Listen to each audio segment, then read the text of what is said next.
90 დაღუპული და 1600-მდე დაკავებული. თურქეთში შეტაკებები ისევ გრძელდება, რა ვითარება მოვლენების ეპიცენტრში. უსაფრთხოების ზომები საქართველოში, რა ვითარება თურქეთ-საქართველოს საზღვართან. მოამბის შეკითხვებს გენშტაბის ხელმძღვანელი უპასუხებს. საფრანგეთი დაღუპულებს გლოვობს ნიცა ტერაქტიდან მესამე დღეს. კიდევ ერთხელ მოგესალმებით, მომბეს 12 საათზე მარიამ ვაშაძე წარმოგიდგენთ. თურქეთში მეამბოხეებსა და სახელისუფლებო ძალებს შორის შეტაკებები ისევ ფიქსირდება. თურქული მედიის ინფორმაციით, რამდენიმე საფრენ აპარატს ისევ აკონტროლებენ ამბოხებულები, თუმცა სიტუაცია ხელისუფლების მიერ კონტროლს ექვემდებარება. მიმდინარეობს გადატრიალების მცდელობაში ბრალდებულების დაკავება. თურქეთის სახელმწიფო სააგენტო ანადოლუს ინფორმაციით უკვე აყვანილია 1600-მდე ჯარისკაცი. 200-მდე ჯარისკაცი კი ჩაბარდა სახელისუფლებო ძალებს. 90 დაღუპული და 1154 მძიმედ დაშავებული. ასეთია თურქეთში სახელმწიფო გადატრიალების მცდელობის შედეგი. ერდოღანის განცხადებით, სახელმწიფო გადატრიალების მცდელობასთან კავშირში მყოფი ყველაფერი უმკაცრესად დაისჯება. მან მომხდარში ამერიკაში მცხოვრები მუსლიმი ღვთისმსახური ფეთულა გიულენი დაადანაშაულა. თურქეთში სახელმწიფო გადატრიალების 16 მონაწილე ლიკვიდირებულია. პოლიციის ერთ-ერთი განყოფილების მეთაურის განმარტებით, გადატრიალების ორგანიზატორებსა და სახელისუფლებო ძალებს შორის შეერაღებული დაპირისპირება სამხედრო შტაბებთან მოხდა. თურქეთის ქუჩებში მეამბოხებსა და სახელისუფლებო ძალებს შორის დაპირისპირება გრძელდება, თუმცა შეტაკებები ნელ-ნელა დასასრულს უახლოვდება და ქვეყანაში ვითარება კონტროლს ექვემდებარება. პარალელურად ცნობილი ხდება, რომ თურქეთის გენერალური შტაბის უფროსი ჰულუსი აკარი, რომლის ადგილმდებარეობა ამ დრომდე იყო ტყვეობიდან გათავისუფლებულია. ამ დროისთვის გენერალი უსაფრთხო ადგილას იმყოფება. თურქეთის ხელისუფლების ხარდამჭერმა ძალებმა ქვეყნის სამხედრო შტაბების საკუთარ კონტროლს დაუქვემდებარეს. თუმცა საინფორმაციო სააგენტო როიტერის ცნობით, ამბოხებულები ამ დრომდე კვლავ აკონტროლებენ რამდენიმე სამხედრო თვითმფრინავს. ერთ-ერთი წყაროს ინფორმაციით, ამბოხებულებს ავიაგამონადგურებლებზე წვდომა არ აქვთ. 60 დაღუპული და 1000 დაშავებული. ასეთია თურქეთში სამხედრო გადატრიალების მცდელობის დროს მომხდარი დაპირისპირების შედეგი. თურქეთის პროკურატურის ინფორმაციით, დაღუპულთა შორის უმრავლესობა მშვიდობიანი მოქალაქეა. თურქული მედიის ცნობით, სამხედრო გადატრიალებაში მონაწილეობისთვის 1563 სამხედრო მოსამსახურეა დაკავებული, მათ შორის 29 პოლკოვნიკი და 5 გენერალია. თურქეთის შეერაღებულ ძალებში დაწყებული სამხედრო გადატრიალება ქვეყნის დაზვერვის სამსახურმა და პოლიციამ მოიგერია. კადრებში ამბოხებული სამხედროების ერთ-ერთი დაპატიმრებული ლიდერი ჩანს, რომელიც სამხედრო გადატრიალებაში ჩართულ ჯარისკაცებს დანებების ბრძანებას აძლევს. სამხედრო გადატრიალების ლიდერად დასახელებულია ვინმე პოლკოვნიკი მუჰარემ კოზე. სამხედრო გადატრიალების მცდელობის შემდეგ თურქეთის პრეზიდენტი სტამბოლში ჩავიდა და კომენტარი გააკეთა. ერდოღანის თქმით, თავად გააკონტროლებს, რომ თურქეთის შეერაღებულ ძალებში წმენდა ჩატარდეს. თურქეთის პრეზიდენტმა გადატრიალების ორგანიზებაში შეერთებულ შტატებში მცხოვრები თურქი სასულიერო პირი ფეთულა გიულენი დაადანაშაულა, თუმცა თავად გიულენის გარემოცვა ბრალდებას უარყოფს. თურქეთის შეიარაღებული ძალების მაღალჩინოსნები არ მართავენ ამ ქვეყანას და მათ არც შეუძლიათ მართონ. ამერმა თავისი ნების გამო სახატად მთავრობა აირჩია, რომელიც ქვეყანას მართავს. თურქეთის პრეზიდენტი თავის მოვალეობას ასრულებს. ჩემმა ხალხმა ტანკები უკან შეაბრუნა და ჩვენ მზად ვართ თავი გავწიროთ თურქეთისთვის.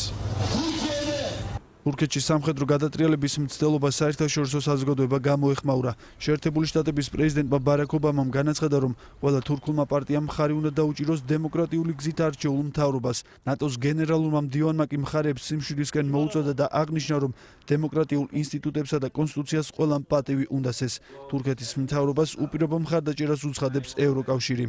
თურქეთი ევროკავშირის მნიშვნელოვანი პარტნიორია. ევროკავშირი სრულად უჭერს მხარს დემოკრატიულად არჩეულ მთავრობას და ინსტიტუტებს. ჩვენი სურვილია თურქეთში კონსტიტუციური წესრიგი სწრაფად დაბრუნდეს. თურქეთის გენერალურ შტაბში სამხედროების ერთმა ჯგუფმა სამხედრო გადატრიალების შესახებ გასულ ღამეს განაცხადა. სამხედროებისგან შემდგარმა ჯგუფებმა სტამბოლსა და ანკარაში მძიმე ტექნიკით ქუჩების დაკავება დაიწყეს. ამბოხებული სამხედროების მთავარი სამიზნე ქვეყნის სტრატეგიული ობიექტები, პარლამენტი, პრეზიდენტი, სასახლე, აეროპორტი და სახელმწიფო ტელევიზია გახდა. სამხედრო გადატრიალებაში ჩართულმა ჯარისკაცებმა სამხედრო ვერტმფრენით სადაზვერვო სამსახურის შენობას, პარლამენტსა და პრეზიდენტის სასახლეს ცეცხლი გაუხსნა. ამბოხებულთა ვერტმფრენი მოგვიანებით თურქეთის ავიაგამონადგურებელმა ჩამოაგდო. სტამბოლსა და ანკარაში იზრდა აფეთქებებისა და სროლის ხმა.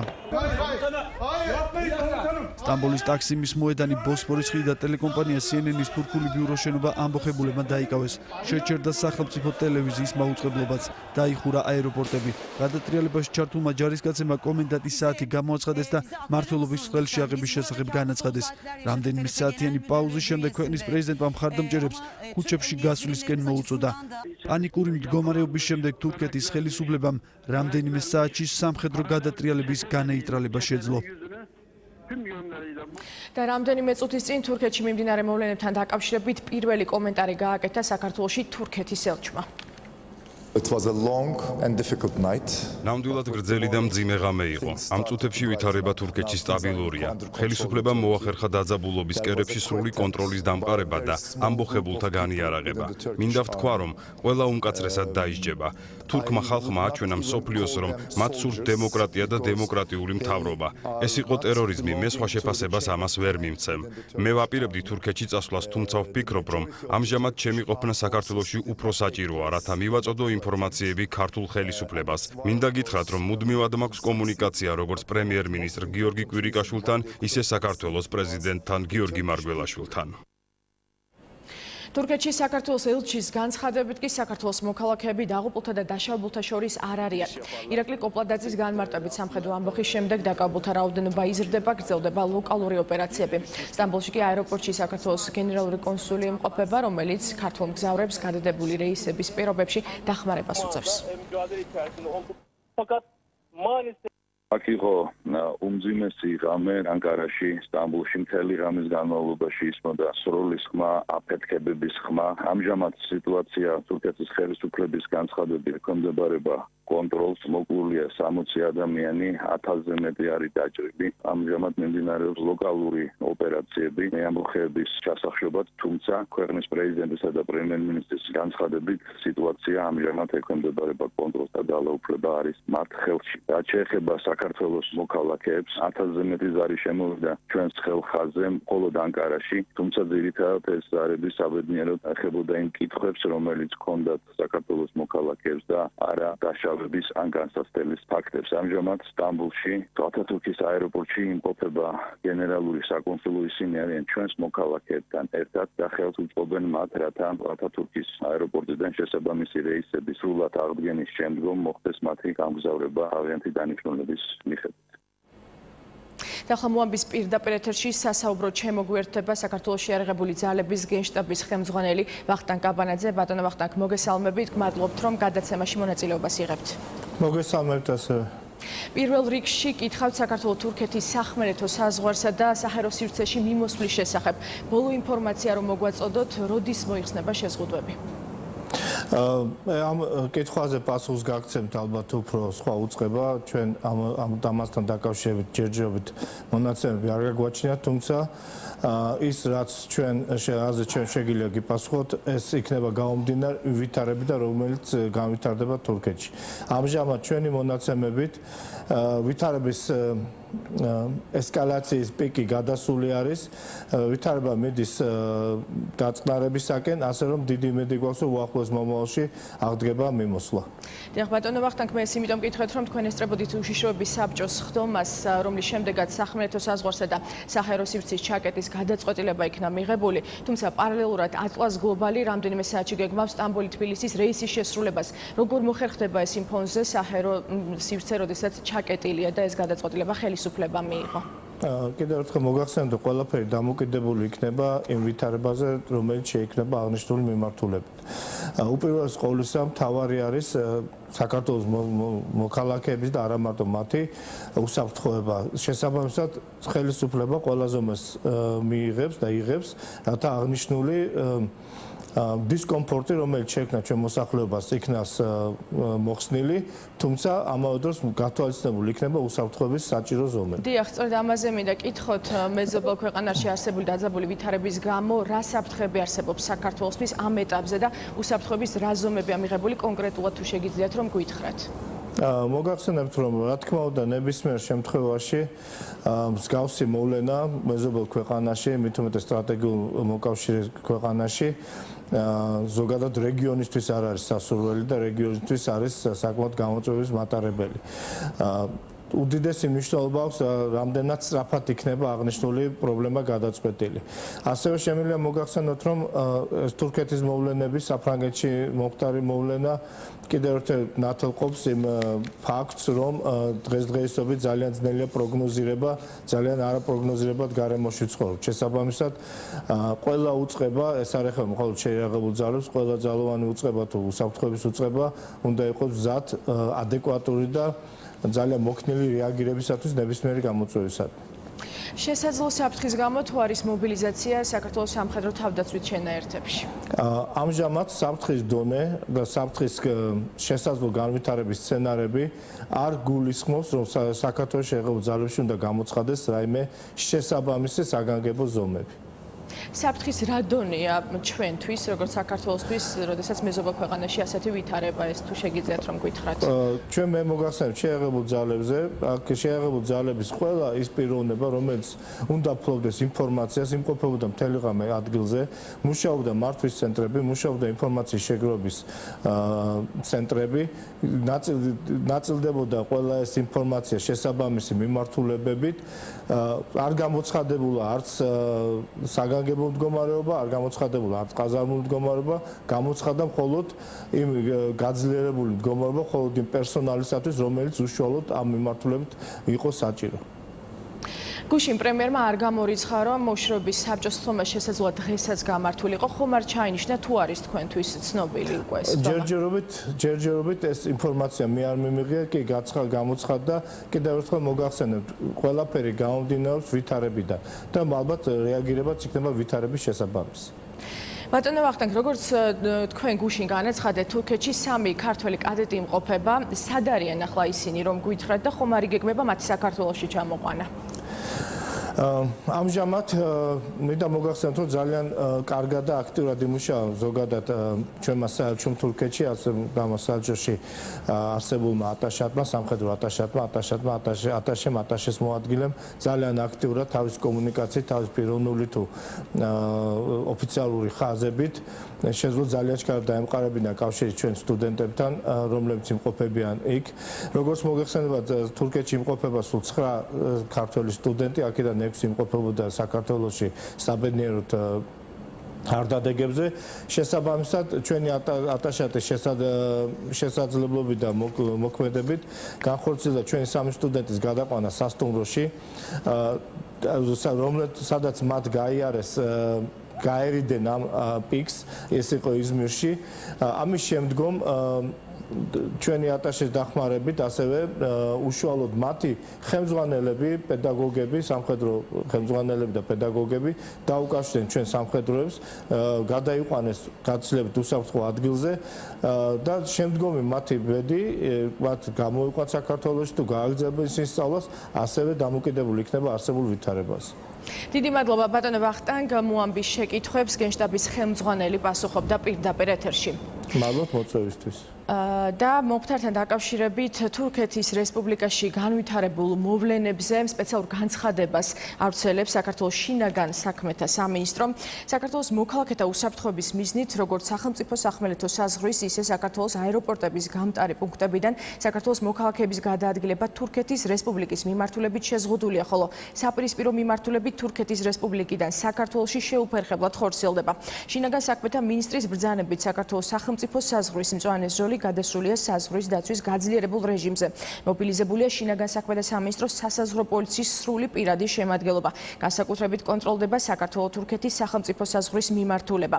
ასევე მობილიზებულია სასაზღვრო პოლიციის სანაპირო დეპარტამენტის მცურავი საშუალებები, რომლებიც აჭარის აკვატორიას აკონტროლებენ. შინაგან საქმეთა სამინისტრო არსებული სიტუაციისადმი ადეკვატური ზომები აქვს მიღებული, რათა უსაფრთხოების დონე კვლავ დარჩეს მაღალ ნიშნულზე, ნათქვამია უწყების განცხადებაში. შეზღუდვებია თურქეთის აეროპორტებში. მოამბის გადამღები ჯგუფი ტრაბზონში იმყოფება, სადაც აეროპორტი მთელი ღამის განმავლობაში პარალიზებული იყო. რამდენიმე რეისი, როგორც ცნობილია, უკვე შესრულდა, ერთი ფრენა იზმირის მიმართულებით, სტამბულის რეისი კი თბილისის დროით 1 საათზე უნდა განხორციელდეს. სტამბოლის ათათურქის აეროპორტი კი მუშაობის ჩვეულ რეჟიმს უბრუნდება. განცხადება ამის შესახებ Turkish Airlines-ის ოფიციალურ გვერდზე გამოქვეყნდა.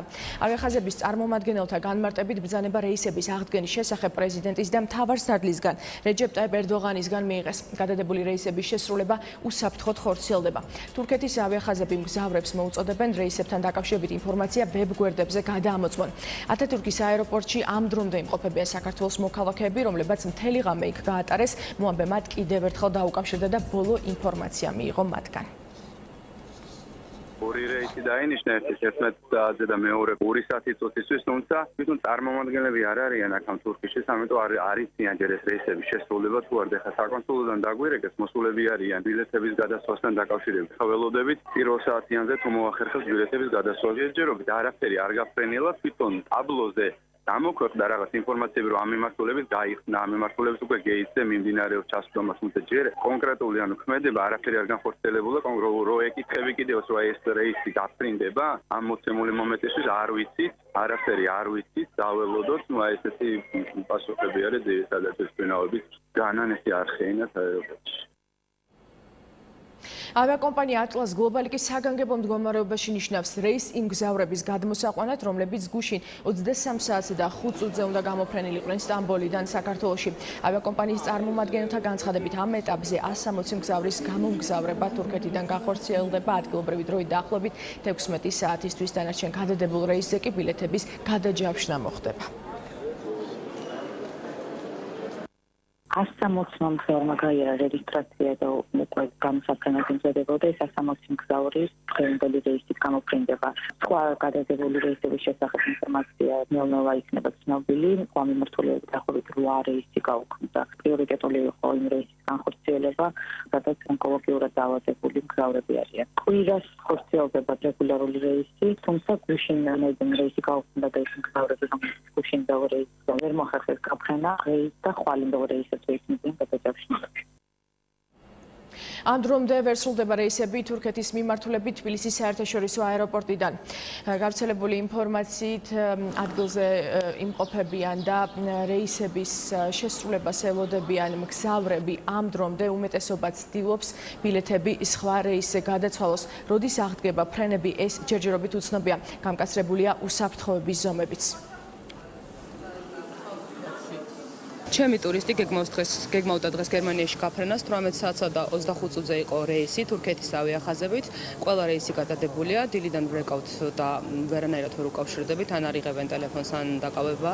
ამიტომ ახლა მოვედით აეროპორტში, რომ გავარკვიოთ, როგორ შეძლებს გაფრენას, რა გზით. ველოდებით, რომ რაც შეიძლება ჩქარა გავფრინდებით, ვართ 5 კლასიანი ჯგუფი, რომელიც მივფრინავთ გერმანიაში მასტერკლასებზე და მივფრინავთ 391 რეისით და სამწუხაროდ ჯერ როგორც ვატყობ, ვერ ხდება ამ რეისის უბრალოდ რეისი შესრულდა, მაგრამ საქართველოს საზღვარი არ ატარებდა საქართველოს მოქალაქეებს გუშინდელი შექმნილი სიტუაციის გამო და დღეს ველოდებით ახლა რომ ალბათ გადაგვიცვლიან სხვა რეისით გაგვიშვებენ. მგზავრები აქ მოდიან, მთელი ღამე აქ ვიყავით და ვუცვლით ბილეთებს.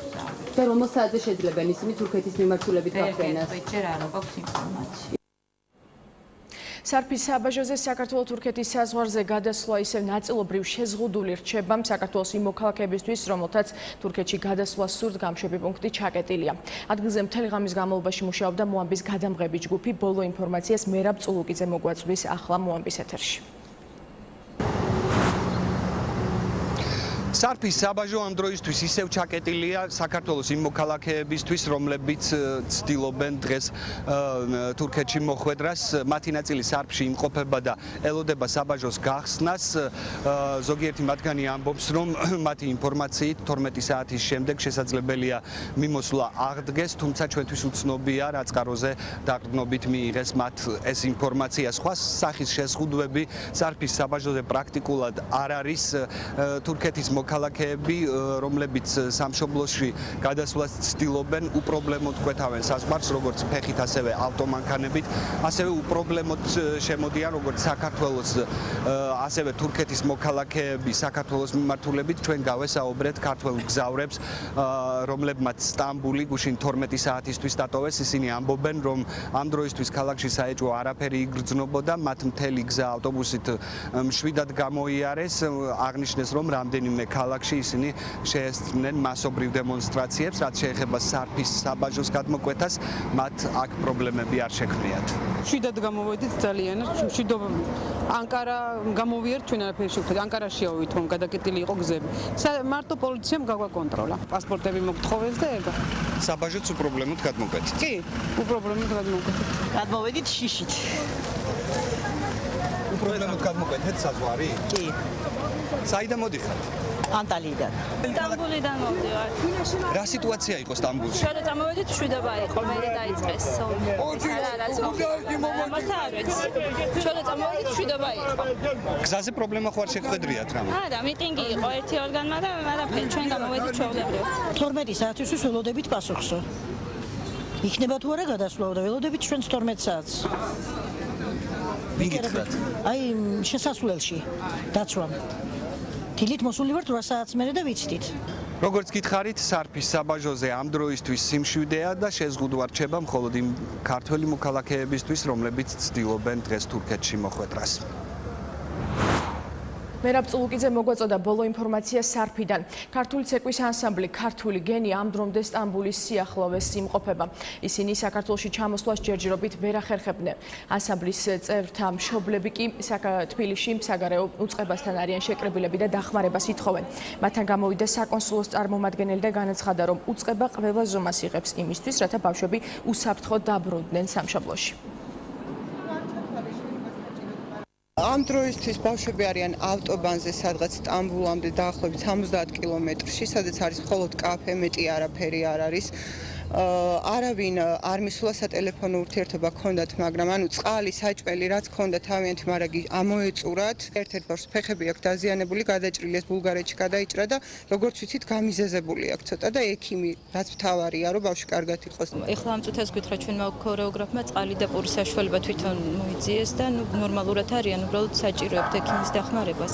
ერთი ბავშვი ცოტა ცუდად არის და ორ სიცხე აქვს. ინფორმირებული არიან ჩვენი საკონსულოს თანამდებობის პირები და შესაბამისად ადგილზე მიუტანეს აკობს, მიაწვდიან წყალსაც და სამედიცინო დახმარებასაც გამოუძახებენ. და რამდენიმე წუთში საგანგებო ბრიფინგი გაიმართება საგარეო უწყებაში და ჩვენ მას პირდაპირ ეთერში დაწყებისთანავე შემოგთავაზებთ და ცოტა ხნის წინ ასევე კომენტარი გააკეთა ვიცე-პრემიერმა დიმიტრი ქუმსიშვილმა. მისი განცხადებით, ქართული მხარე ყველაფერს აკეთებს იმისთვის, რომ თურქეთში ყოფი საქართველოს მოქალაქეები სამშობლოში დროულად და უსაფრთხოდ დაბრუნდნენ. საზღვარზე ამ წუთში ჩვენი ქვეყნიდან ჩვენი მოქალაქეებისათვის თურქეთის მიმართულებით დაწესებულია შეზღუდვები, თუმცა პირიქით ეს ყველაფერი არის გახსნილი. ამასთან ერთად ჩვენ მქონდა რამოდენიმე მიმართულებით მოსაგვარებელი საკითხები და შექმნილი ვითარებიდან კეთდება მაქსიმუმი. მინდა აღვნიშნო, რომ სტამბოლის აეროპორტში არიან ქართველი მგზავრები, რომელთა დაკავშირებითაც ავიაკომპანია Atlas Global-მა მიიღო გადაწყვეტილება და დღეს 16 საათსა და 20 წუთზე დაინიშნება ფრენა და ჩვენ ჩამოვაფრენთ ჩვენ თანამოქალაქეებს. ამავე დროს იქ არის ორი პატარა ბავშვი, რომლის ჯანმრთელობაზეც ეხლა ვზრუნავთ. ჩვენ მაქსიმუმს ვაკეთებთ იმისათვის, რომ საკვები და წყალი იყოს მიწოდებული უკვე ჩვენი მოქალაქეებისათვის. თურქეთის მიმართულებით სახმელეთო საზღვარზე საქართველოდან გასვლის შეზღუდვის და საჰაერო სივრცის ჩაკეტის გადაწყვეტილება ქვეყნის ხელისუფლებამ გვიანღამით გამართული უშიშროების საბჭოს ხდომაზე მიიღო. პრემიერის განცხადებით, დღევანდელი სიტუაციიდან გამომდინარე იმოქმედებენ. პრეზიდენტის თქმით კი საქართველოს საფრთხე არ ემუქრება და საგანგებო ზომების მიღება არ იგეგმება. ხელისუფლება მოქალაქეებს თურქეთში გადაადგილებისგან თავის შეკავებისკენ მოუწოდებს.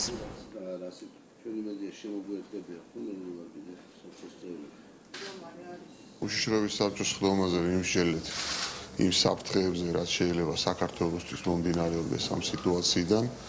ჩვენთვის, რა თქმა უნდა, ძალიან მნიშვნელოვანია, რომ ჩვენს მეგობარ თურქეთში დემოკრატიული განვითარების საფრთხე არ შეიქმნას და ჩვენთვის ძალიან მნიშვნელოვანია დემოკრატიულად არჩეულ ხელისუფლებას არ შეექმნას საფრთხე. ჩვენ ვისაუბრეთ ასევე საზღვრებზე არსებულ სიტუაციაზე და სახელმწიფო უშიშროების სამსახურის და შინაგან საქმეთა სამინისტროს ინფორმაცია გავაანალიზეთ. დილამდე დავაკვირდებით სიტუაციას. ჯერჯერობით ჩვენივე მოქალაქეების უსაფრთხოებიდან გამომდინარე საზღვარზე გადასვლა შევზღუდეთ თურქეთის მიმართულებით, ასევე საჰაერო საზღვარიც ამ წუთას ჩაკეტილია, გამომდინარე იქიდან რომ ფრენები არ ხორციელდება. დილის სიტუაციიდან გამომდინარე მოვახდენთ სავარაუდო ცვლილებას ამ მიმართულებით. ჯერჯერობით ეს სიტუაცია რჩება და ვაკვირდებით სიტუაციას. რაც შეეხება ჩვენი მოქალაქეების შესაძლო მგზავრობას თურქეთის მიმართულებით, ჩვენ ვურჩევდით ჩვენს მოქალაქეებს, რომ მანამ სანამ სიტუაცია დასტაბილურდება და აქ საუბარია, დიდი იმედი გვაქვს, რომ საუბარია ძალიან მოკლე პერიოდზე, ამ პერიოდის განმავლობაში თავი შეიკავონ თურქეთის მიმართულებით მგზავრობაზე. სადაც არ უნდა იყვნენ ისინი თურქეთის მიმართულებით მგზავრობა, ამ წუთას მიზანშეწონილი არ არის, გამომდინარე იქიდან, რომ ჯერჯერობით სიტუაცია იქ არ არის სტაბილური. დიდი იმედი გვაქვს კიდევ ერთხელ ვამბობ, რომ სიტუაცია მალე დასტაბილურდება.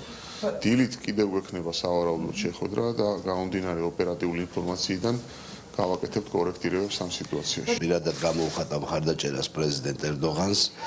დარწმუნებული ვარ, რომ დესტაბილიზაცია იქნება დაძლეული უახლოეს მომავალში და ჩვენი სტრატეგიული მეგობარი ქვეყანა დაუბრუნდება ცხოვრების ნორმალურ რეჟიმს. მე მინდა დავამშვიდო საქართველოს მოსახლეობა, რომ საქართველოს მოსახლეობას და ჩვენ ქვეყანას არ ეუმუქრება არავითარი საფრთხე, ამასთან ერთად მინდა ვურჩიო ჩვენს მოქალაქეებს სიტუაციის სრულ დასრულებამდე თავი შეიკავონ თურქეთში გზავრობისგან. ამ კონკრეტულ ვითარებაში, როგორც მოგახსენეთ, არის დაცული, ჩვენ რაიმე საგანგებო ზომებს ამ ვითარებასთან მიმართებაში არ ვატარებთ.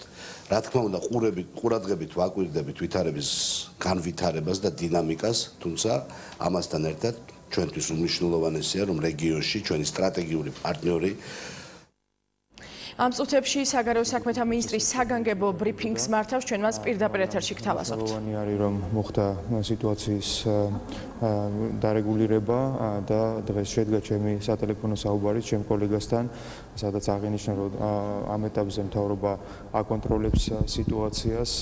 მნიშვნელოვანი არის რომ თურქეთი, რომელიც არის ჩვენი მეზობელი, მეგობარი და სტრატეგიული პარტნიორი, ამ ქვეყანაში არ შეიქმნას დემოკრატიულ განვითარებას პრობლემები და დემოკრატიულ ინსტიტუტებს.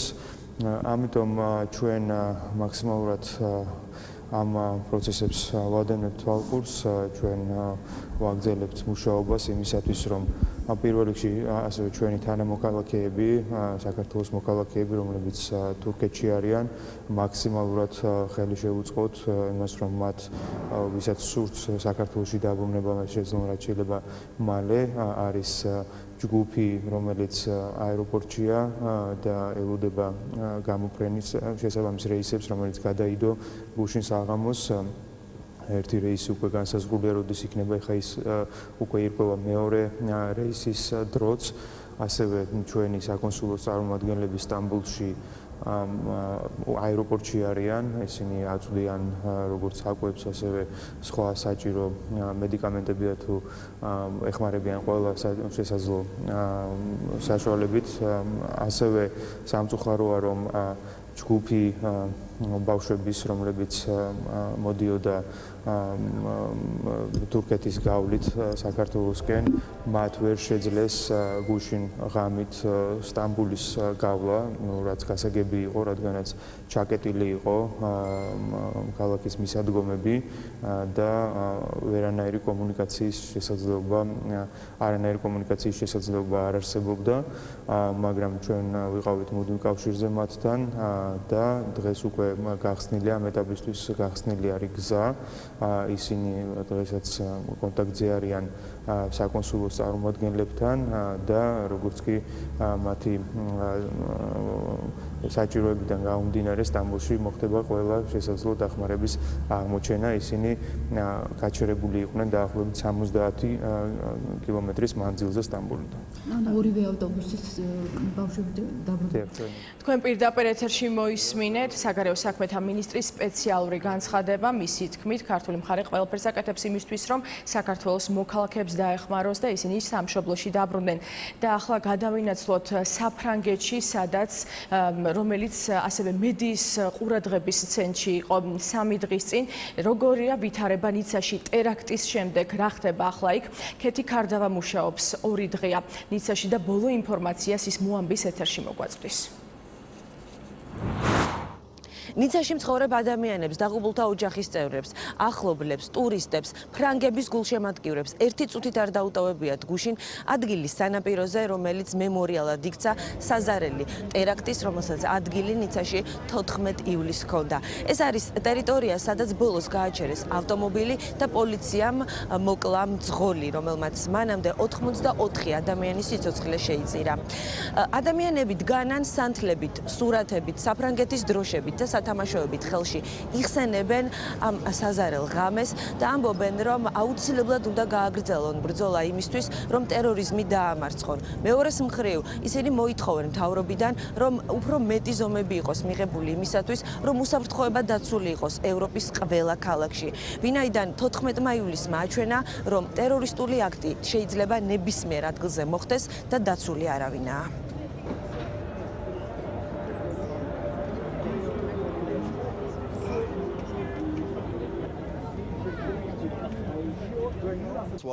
მე ნიცაში ვცხოვრობ. პირველი შემთხვევა, როდესაც ჩემი ქალაქი ყურადღების ცენტრში მოექცა არა იმის გამო, რომ ნიცა არაჩვეულებრივი კურორტია და საუკეთესო ადგილია დასასვენებლად ევროპაში, არამედ იმის გამო, რომ აქ ბავშვებს ხოცავენ. ტერორისტული აქტები ხდება და ამ ყველაფრის უკან კი დგას ტერორისტი, რომელიც ნიცაში ცხოვრობდა.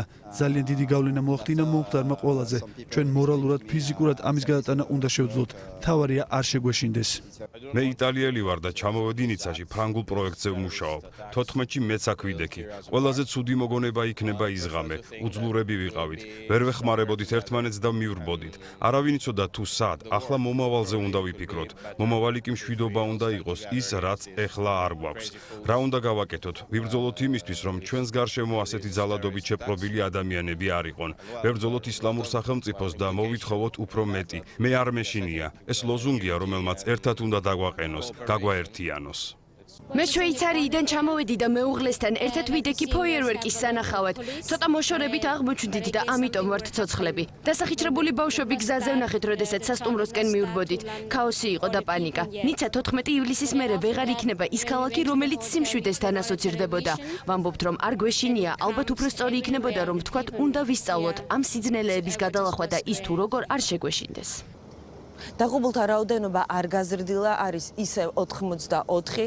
მედიკოსები ამბობენ, რომ 48 ადამიანის მდგომარეობა კრიტიკულია, მათგან ბევრი ბავშვია, 188 ადამიანი განაგრძობს მკურნალობას საავადმყოფოებში, ნიცაში, პარიზში გლოვაა.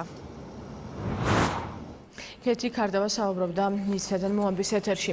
საფრანგეთში ნიცაში ბასტილიის აღების დღეს მომხდარ ტრაგედიასთან დაკავშირებით სამძიმრის ნიშნად თბილისის ანძა საფრანგეთის დროშის სფერებში განეთა. ქართული ოცნება დემოკრატიული საქართველოს ახალგაზრდული ფრთის წევრებმა საქართველოში საფრანგეთის საელჩოსთან სოლიდარობის აქცია გამართეს. მათ დაღუპულთა ხსოვნას პატივი მიაგეს და საელჩოსთან სანთლები და ყვავილები მიიტანეს.